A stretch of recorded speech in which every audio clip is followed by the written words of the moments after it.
Welcome back, everyone. I'm Taz. Welcome to our fourth and final vlog actually covering theories. Next week we will be wrapping up, but I wanted to just say that this has been an incredible journey.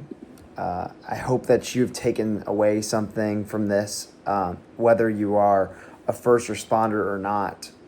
This information is important for everyone. And it's also helpful to understanding,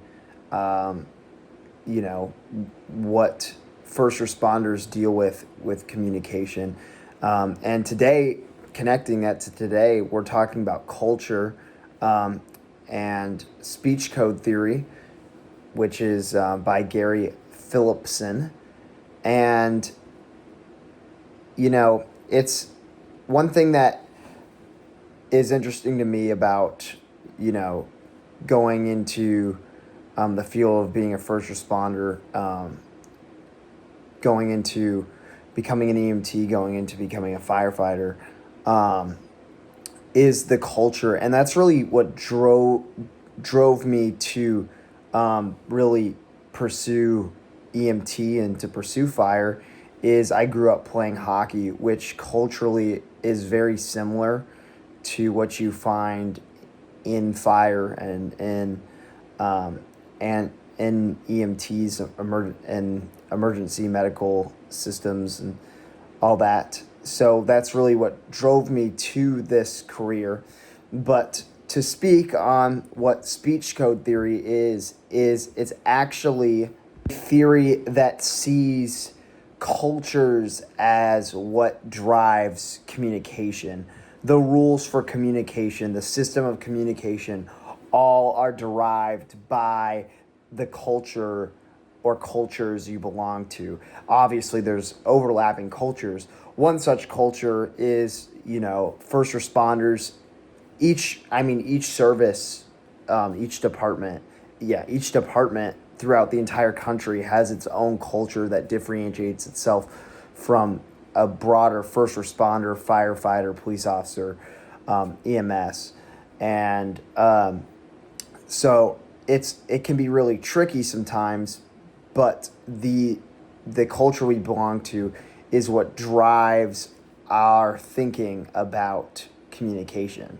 So one thing about the culture that affects our communication is it affects our cultural norms, social norms, like anything that is normal. Like one example that I can think of is the language that you use is also driven by the culture of wherever you're at, especially with first responders. Going from training as an EMT, you learn the language. That's actually one of the first things you have to learn in EMT school is the proper medical language and how to kind of code switch between talking to your partners, talking to people around you, talking to people in the medical field versus talking to regular civilians and the people that you're taking care of. Culture also drives morality. And we find ourselves having different beliefs. Looking at first responders is there's come from several different backgrounds, several different beliefs, and have their own system of morality. But when they come together, they have a separate culture belonging than the one that they come from, grew up from.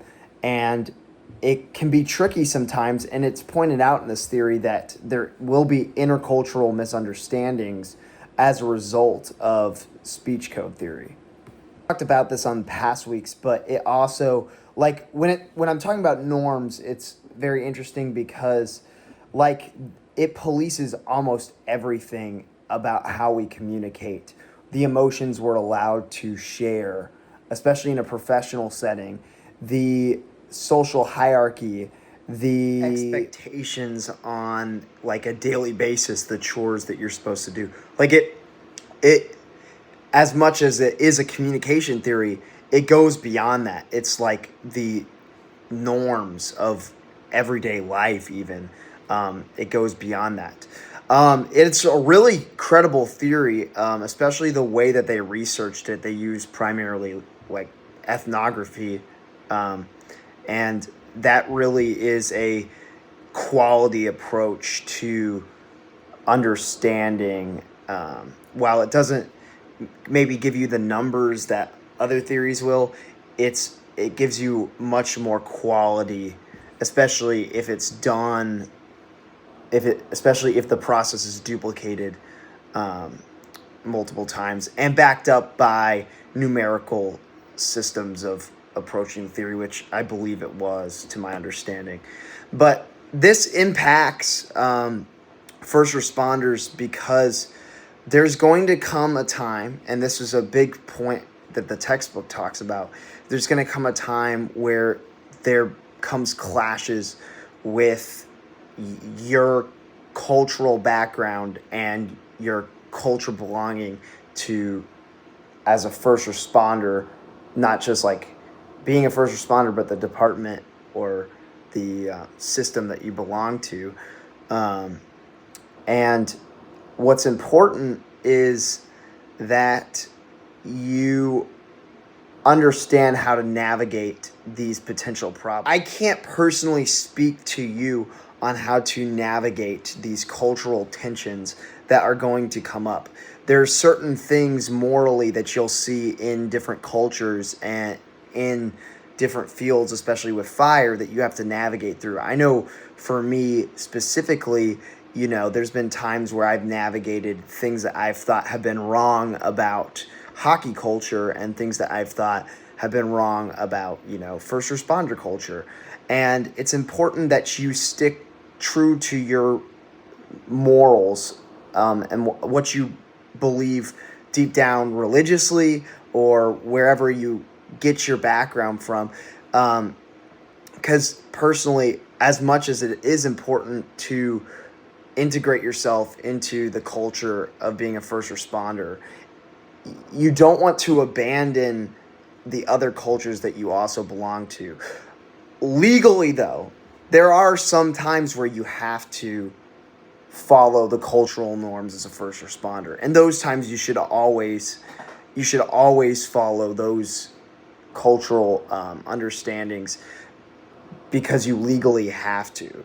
But when it's not a legality problem, it's more of a cultural norm problem, like social stuff, things that may be crude in some ways sometimes. Like, I want to acknowledge that there are some things about the culture that can be crude at times, and navigating that from your own culture that you come from will be helpful to you, but also I hope as a decent human being that you don't just accept the culture and what the social norms around certain things are. Once again, thank you for watching. I really appreciate you paying attention and following along on this journey. Next week, we'll have a wrap-up vlog, and I will see you next time. Have a great day.